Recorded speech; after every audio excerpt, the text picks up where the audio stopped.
आलयं करुणालयं नमामि भगवत्पादं शङ्करं लोकशङ्करं शङ्करं शङ्कराचार्यं केशवं बादरायणं सूत्रभाष्यकृतौ वन्दे भगवन्तौ पुनः पुनः सदाशिवसमारम्भां शङ्कराचार्यमध्यमाम् अस्मदाचार्यपर्यन्तां वन्दे गुरुपरम्पराम् ईश्वरो गुरुरात्मेति मूर्तिभेदविभागिने व्योमवद्व्याप्तदेहाय दक्षिणामूर्तये नमः गुकारो अन्धकारो वैरुकारस्तन्निवर्तकः अन्धकारनिरोधित्वात् गुरुरित्यभिधीयते। ॐ सहना भवतु सहनौ भुनक्तु सह वीर्यङ्करवावहै तेजस्विनावधीतमस्तु मा विद्विषावहै। ॐ शान्ति शान्ति शान्तिः। ॐ नमो भगवते वैवस्वताय मृत्यवे ब्रह्म विद्या आचार्याय नचिकेतसे नमः। We are starting another session of our Kaṭha Upaniṣad, continuing with the traditional teachings of Lord Yama giving to Nachiketas. We are directly entering into the shloka. If we go to the previous session on summarizing, then it will eat our time. We are only having 45 minutes of Kaṭha Upaniṣad session. So right now, may you come every week and get the continuity so that it will be very easy to pick up the thread. Okay. Anyway, I will give certain links with the previous session. So I'm reading the first chapter, second session, 20th shloka of the Kaṭha Upaniṣad, what we have seen already in the last class. I will read and I will give you the explanation.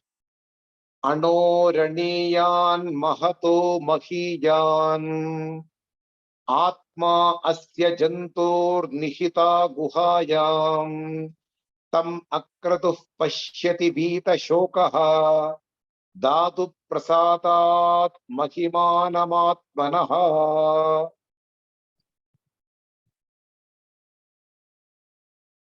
Once more I will read. Anoraniyan mahato mahiyan atma asya jantur nihitah guhayam tam akratuh pashyati vita shokaha dadu prasadan mahimanamatmanaha.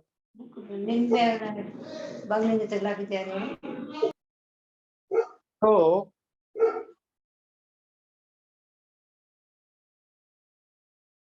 Lord is giving the Atma Vidya to Nachiketas. Remember, the one and only knowledge which can easily handed over in this world is Atma Vidya. All other knowledges in the world, whatever studies or whatever knowledge in the world are fluctuating, are modified, are altered in every second. So it's not very easy to hand it over a particular knowledge other than Atma Vidya.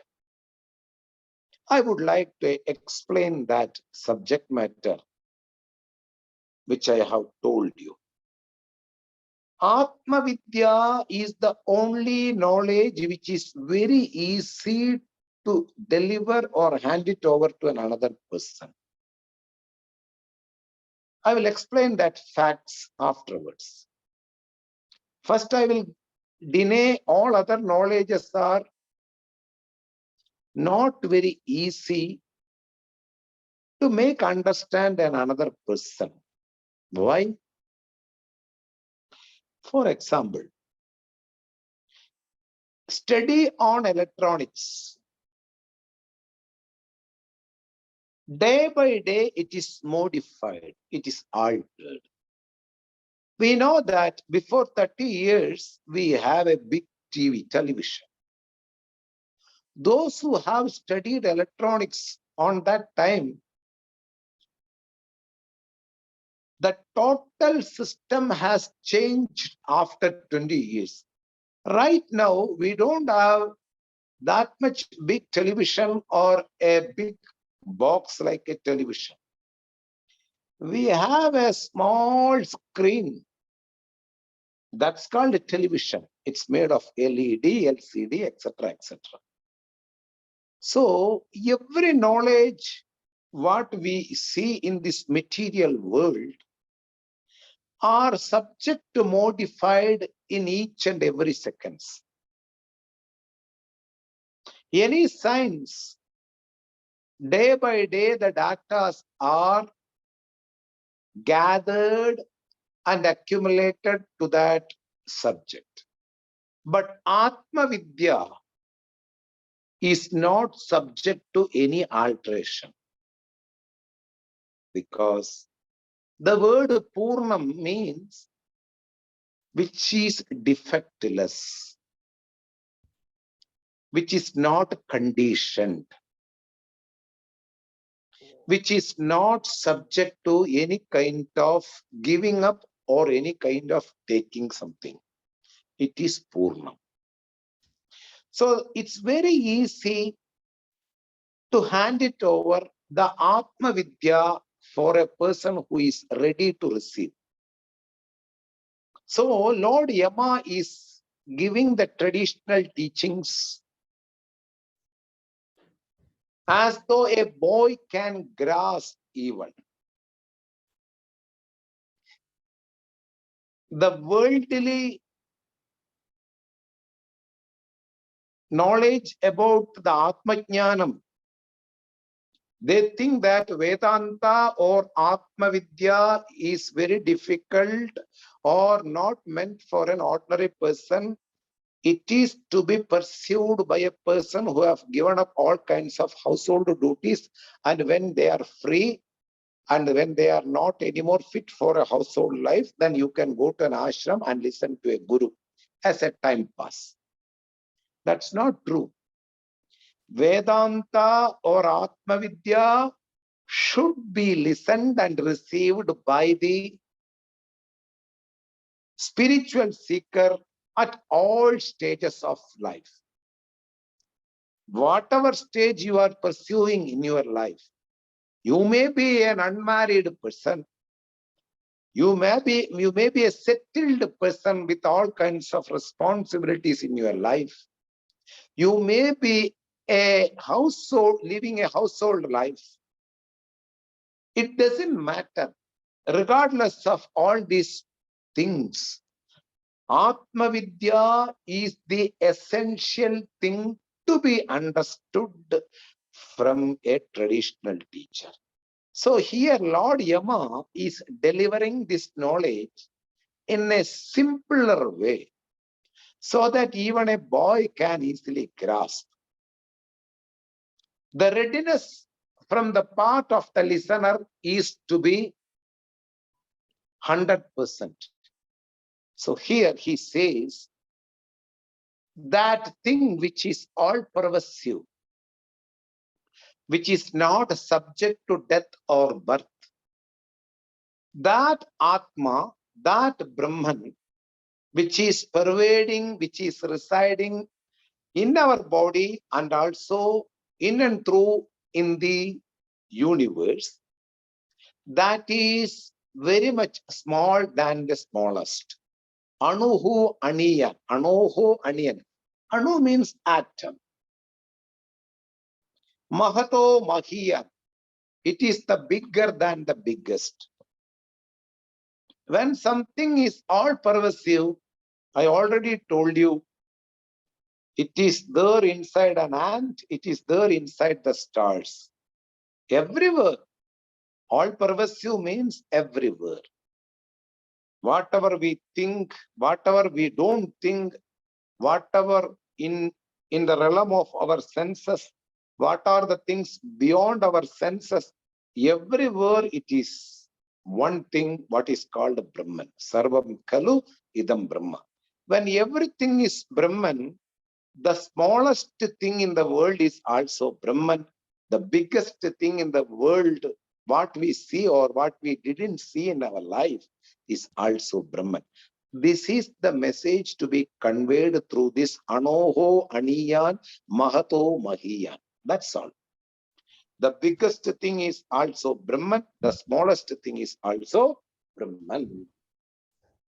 And also, for the sake of meditation, for the sake of understanding, what is told, Atma asya jantoho nihitaha guhayam.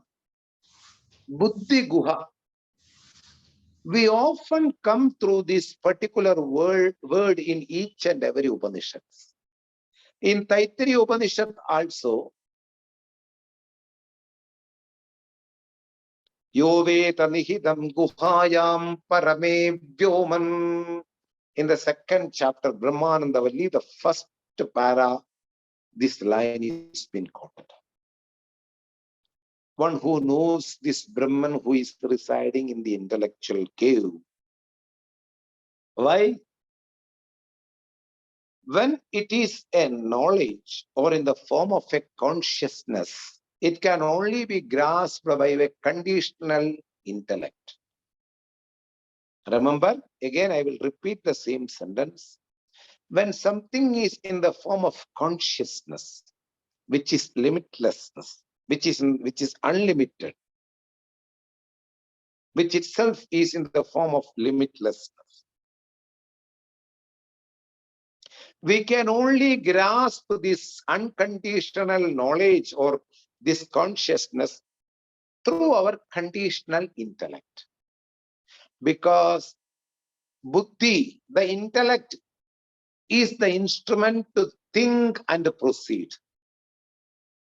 No other organ can think and proceed. Our intellectual capacity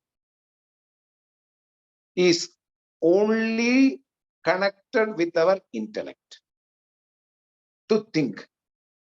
So consciousness can be grasped by our intellect. This intellect can be called in another name called mind. It can also called by memory. It can also called by mindness. I am. This intellect itself, when I say I am, the ego, I am this body, that is also been told by our intellect only, after thinking that I am this body. So, something which is in the form of an consciousness can only grasped by our intellect. A hand or an eye or an ear cannot grasp the presence of the consciousness other than our intellect. That is why some Upanishads, of course, Kaṭha Upaniṣad is now saying that this Atma, this entity which is all pervasive, this Brahman, is residing inside the intellectual cave in our buddhi, because we grasp the consciousness which is also having the proximity with the consciousness, which is very near to the consciousness. Just like, the fire is on the kitchen through the gas stove, and we keep a vessel, and the vessel gets heated. That heat will be transformed into the milk or the water. So the vessel is the nearest thing to the fire. From the fire, the vessel will hold the heat and it will transfer the heat to the milk or the water which is there inside that vessel. Similarly, the consciousness which is all pervasive is being grasped by our intellect. Buddhi Guha, the cave, intellect, the cave of intellect. Inside that only we think everything. Of course, the all-pervasive consciousness is also being understood, recognized by our intellect. This is the message want to convey to the Lord Yama by the Yama to Nachiketas. This Atma, this Brahma is residing inside our intellect. Guha, cave, inside the cave of intellect.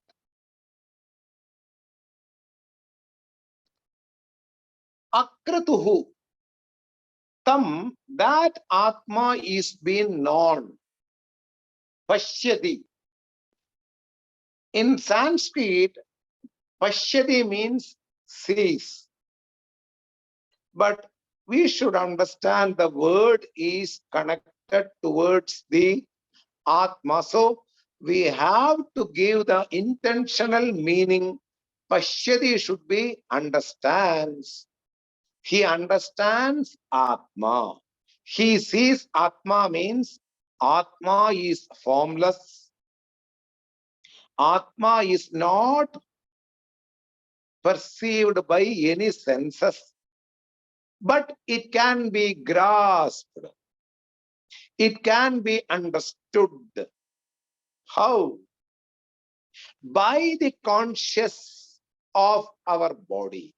From where this body lends the consciousness. From where the body gets this consciousness. That all-pervasive consciousness lends the consciousness towards our body. The body is depending on the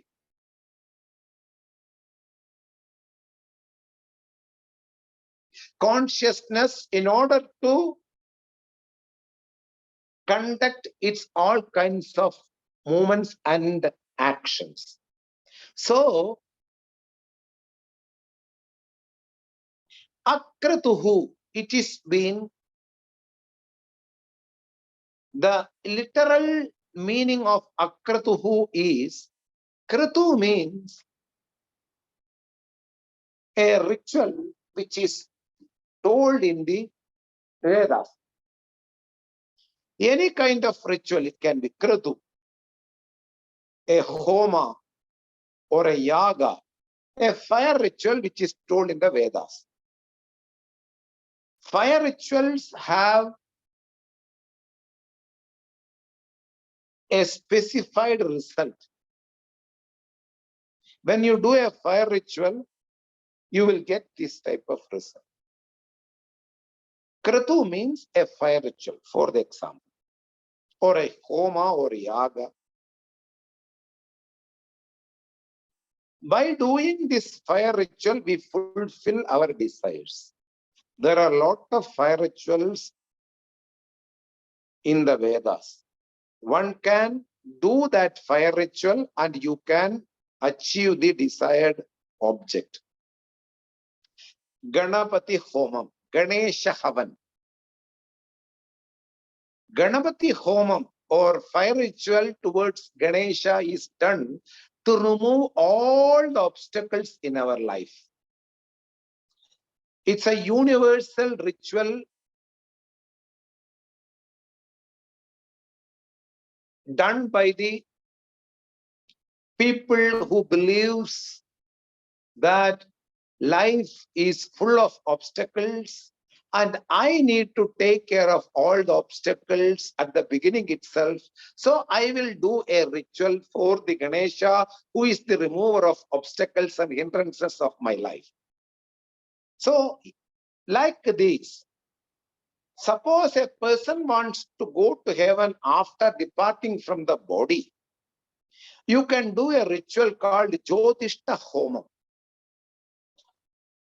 If you do this ritual properly, you will reach heaven. So various rituals are there.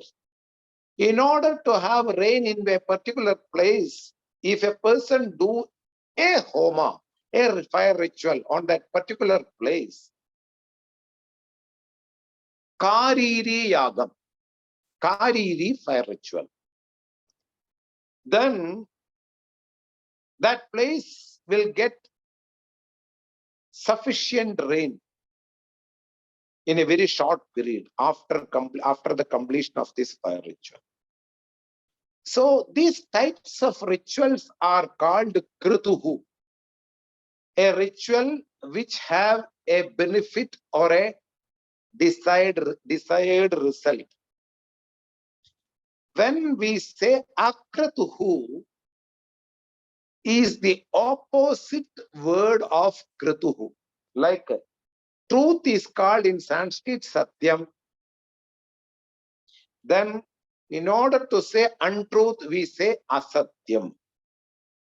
Just we put a in front of that word, then it will become the opposite word, untruth. Niti, righteousness. Aniti, unrighteousness. See, in order to make the opposite word, we just add a, the letter a in front of the word.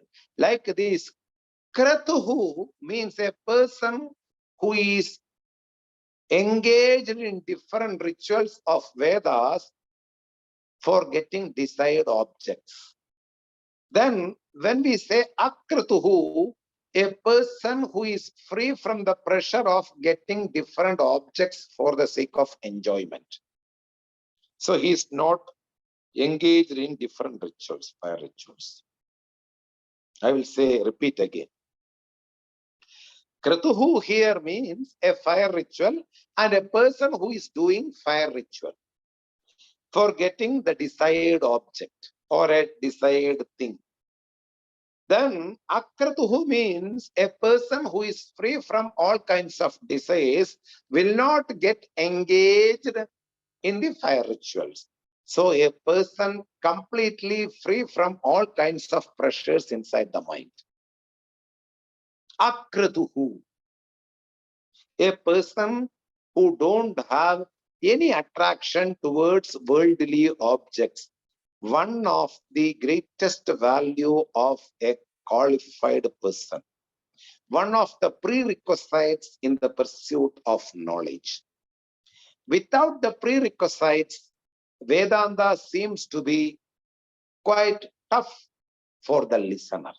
Why? Even though it is revealing the truth of the intrinsic nature of the listener, it seems to be difficult to understand for the person because the prerequisites are lacking in the part of the listener. One of the prerequisites is the attraction towards the worldly things should be no more. Because you are only attracted to the one and the only truth of the world. All other things are untrue, mithya, maya. It seems to be difficult to give up the notions or give up the attraction towards the worldly things by doing different exercises, by the discrimination, by listening the classes of a traditional teacher, Shastra Vicharam, every day or every time, whenever you get a time to listen to a traditional teacher who has learned this Brahma Vidya for a length of 12 years under another traditional teacher, he can make you a qualified spiritual seeker. So, akrituhu, the implied meaning is a person who is free from all kinds of worldly desires. How he became we are going to see furthermore how one can be free from the worldly attractions. Here, just understand one of the prerequisites, vairagyam. Vairagya means there is no raga, attraction towards the worldly things, because worldly things are loaded with the sufferings. Any worldly thing, it can be our son, it can be our daughter, it can be our house, it can be our TV, it can be our dog, it can be anything. It's loaded with pain, not with happiness. It's a mistaken, it's an error that it can give me happiness. No, in the world, nobody, what I see other than me is loaded with happiness. Nothing is loaded with happiness. It's all loaded with pain and sufferings and sorrow. That is why one should be slowly getting rid of the worldly things. Slowly, step by step. It's not an easy thing, because all our life we were enjoying the worldly things. A good food, a good companion, a good daughter, a good son, a good husband, a good relationship, a good boyfriend, a good girlfriend, a good TV, a good dog. Different things are giving me a lot of happiness in my life. And suddenly Vedanta comes and reveals the truth which is bitter for me to digest. Still, I have to work on that, because not knowing the reality doesn't mean that I can give up that message. I cannot give up that message, because this is the one of the pillar of Vedanta, Vairagyam. Without Vairagyam, the knowledge can stay back without working upon you. Like a medicine you drink, and there are some other things which are working against the medicine inside your body, can become an obstacle for the medicine to work inside the body to get rid of from the disease. So Vairagyam, one needs to be work on that. One needs to accomplish that Vairagyam. That is what been told by Akratuhu. One who is desireless, a person who is desireless, Tam Akratuhu understands, and he is Vita Shokaha. What is meant by Vita Shokaha? Vita Shokaha means free from all kinds of grief, understanding the Atman which is not subject to death and birth, which is not involved in the circle of death and birth. That Atma I am, understanding this message from your traditional teacher, listening again and again and again. Why? Habitual errors need repeated corrections. I am this body is a habitual error. I am a woman is an habitual error. I am this much aged, I am this much tall, I am this much color in my skin is a habitual error. These habitual errors are guiding me all my life. Now I have to correct, because I came to know the truth. You are not this body. You are something what other than the body. Body is mere superimposition on what is the truth. That truth is Atman Brahman, which is the locus of superimposition, which is the base of each and every activities going on this universe. That Atman is being told by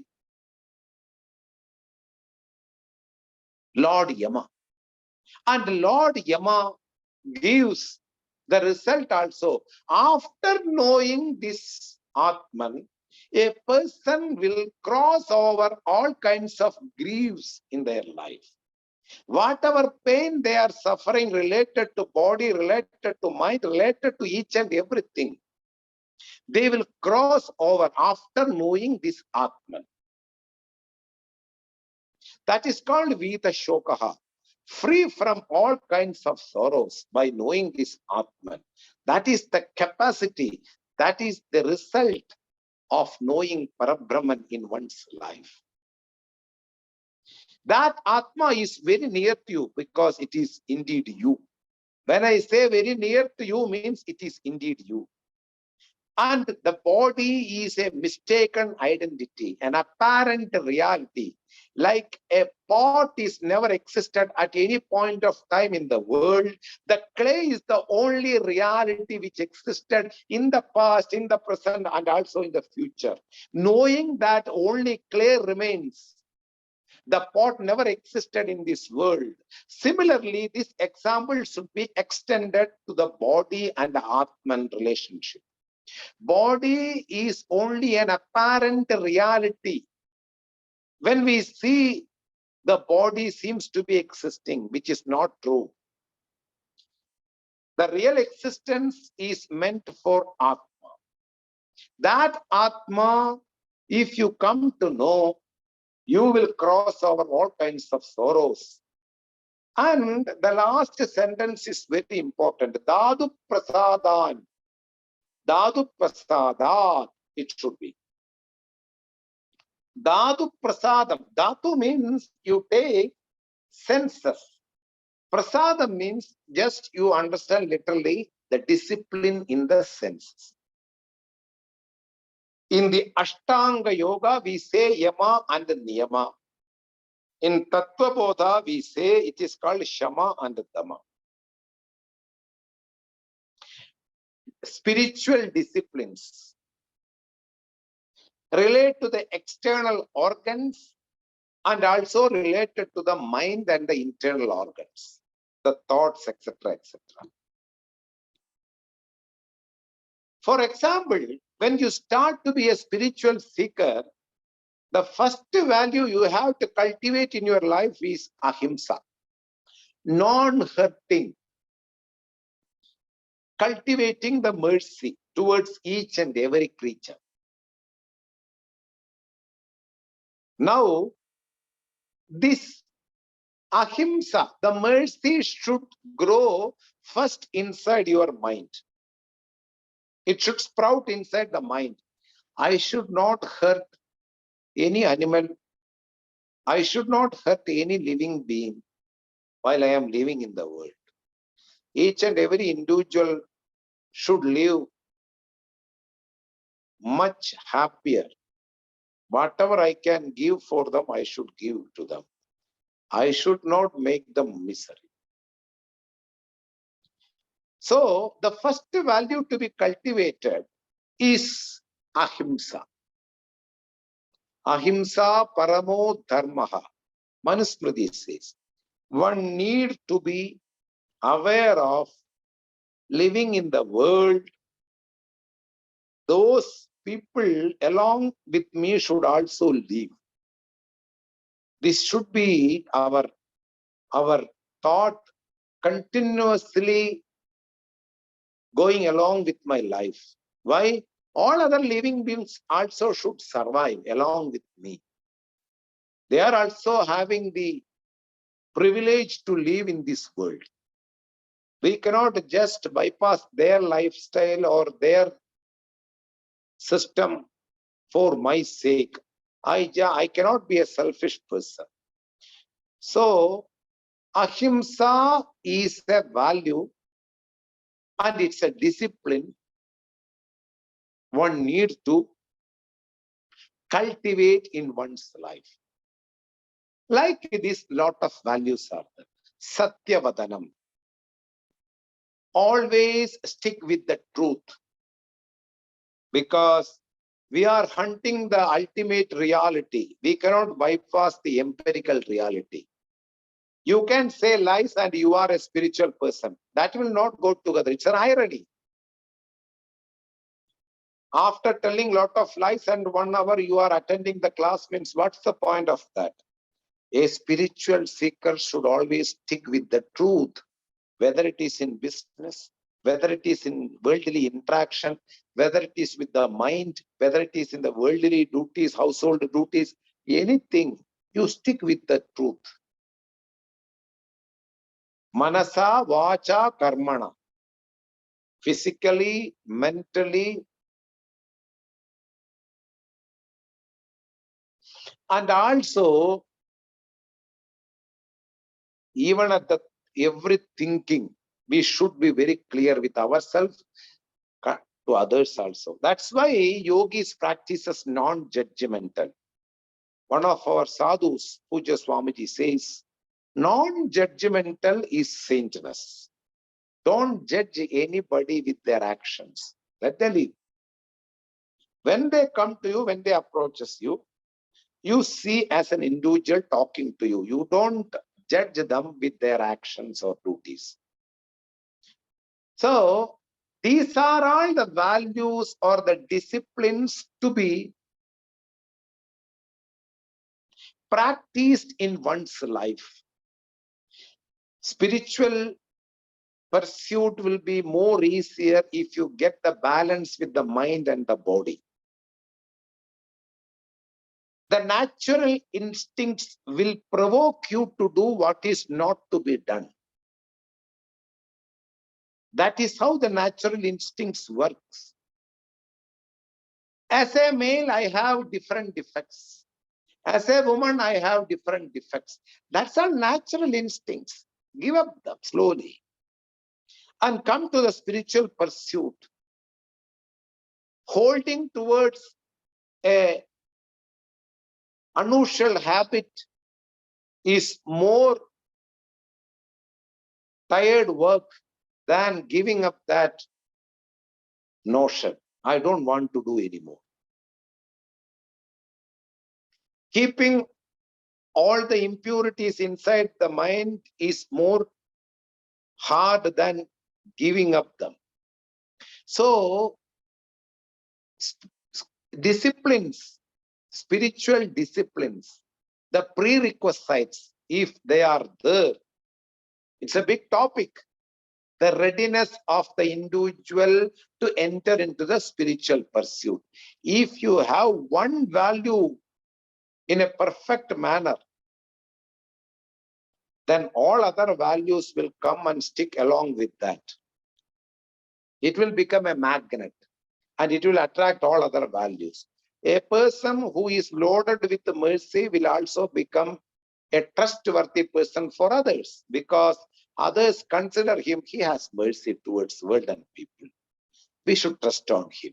You know, similarly, each and every values in our life have the capacity to draw other values in our life.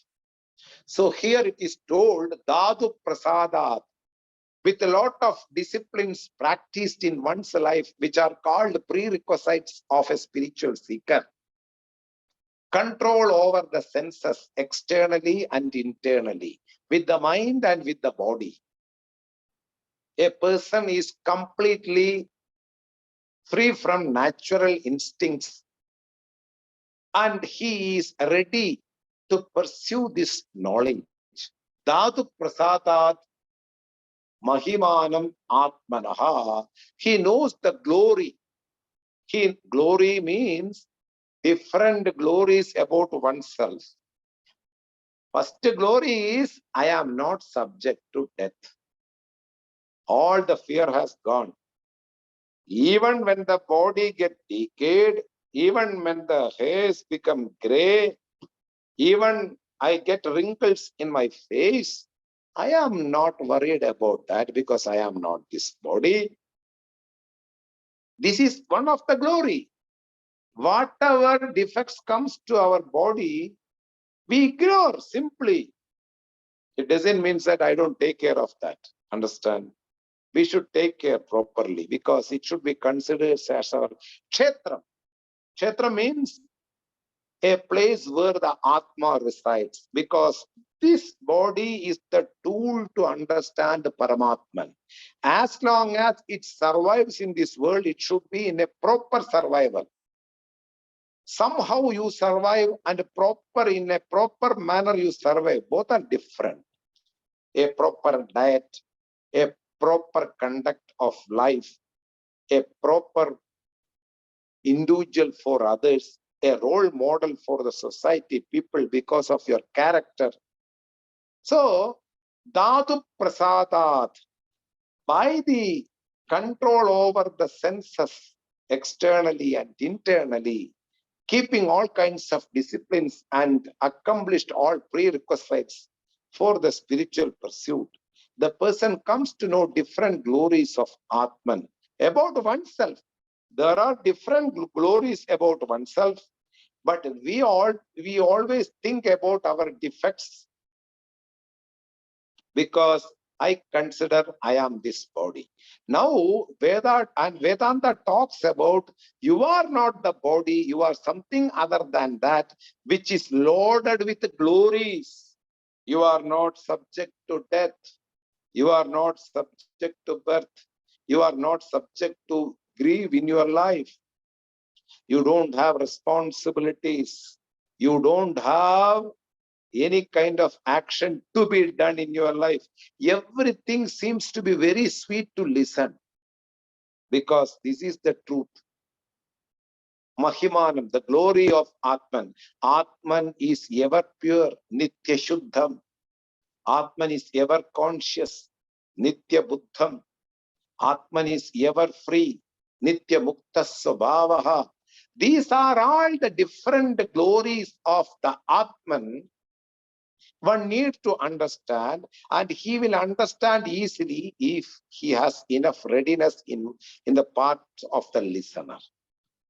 If we are not ready and we are just listening Vedanta, it seems to be odd. It seems to be unusual, because the topic is from Vedas, which is real, even though we have led a life, an unreal life. So we cannot give up the unreal life and cannot think the truth, what is told. So readiness only make the person to think what is the glory of myself. As an individual, these are the facts. These are not imagined facts, not embellished. Crowning the broom. Even though the body is subject to decay and subject to death, Vedanta is not crowning the body.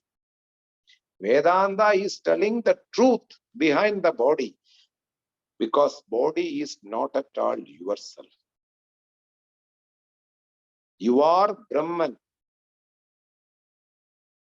Tattvamasi, that famous statement from Chandogya Upanishad. You are that Brahman. Aham Brahmasmi, Brihadaranyaka Upanishad again proclaims, I am Brahman, Ahamasmi Brahma. Ahamasmi Brahma. So, don't think that it's all embellishing. It's a fact. All other things are mistaken errors in one's life. I am this body. I have different difficulties. I am a woman. I am a man. I belongs to this religion. I belongs to this caste. I married to somebody. I have these 3 children. All these things are superimposition and just apparent reality. But the real nature of a person is Atma, which has different glories, which is Ajaha, Nityaha, Shashvataha. Different words are being presented by the Upanishad, which we are going to see one by one in the coming verses. Remember that I am filled with glories, not filled with sorrows. I am filled with glories, not filled with conditional things. I am unconditional. I am non-judgmental. I am the superior thing in the world, the almighty thing in the world. But all the people around me made me to think I am the inferior personality in my life. You don't have beauty, you don't have height, you don't have this, you don't have that. Always people are misjudging the thing. This is the ultimate insult, if I can say. Not knowing the reality about the world and the people, the ordinary people are insulting each other. This Atman is getting insulted. When we say somebody's defects, we are insulting the Lord. The ultimate Lord is not known, and I make a statement looking at somebody's body. So here, Mahimanam Atmanaha. Atmanaha Mahimanam Dadu Prasadad Pashyati. Because of the prerequisites, a person already accomplished the qualification to know the Atman, and he knows the glories of the Atman, and he crosses over all the sorrows. This is the entire meaning of the shloka. We will read the next shloka and we will see the explanation of Lord Yama in the next class. We will just read the shloka.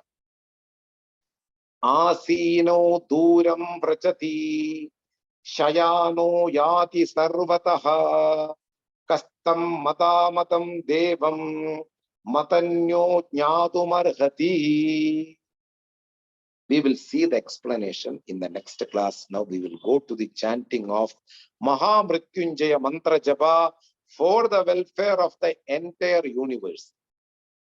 Om Sastupalayantam Nyayena Margena Mahim Mahisha Gobhramanebhya Shupamastu Nityam Loka Samasta Sukhino Bhavantu Kale Varshadu Parjanyah Prithvi Sasya Shadini Deshoyam Kshoparahitaha Brahmana Santu Narbhayaha Sarve Bhavantu Sukhinah Sarve Santu Niramayah Sarve Bhadrani Pashyantu Ma Kaschid Dukkha Bhavet Asato Ma Sadgamaya Tamaso Ma Jyotirgamaya Mrityorma Amritam Gamaya Purnamata Purnamitam Purnat Purnamutachyate Purnasya Purnamataya Purnameva Vashishyate.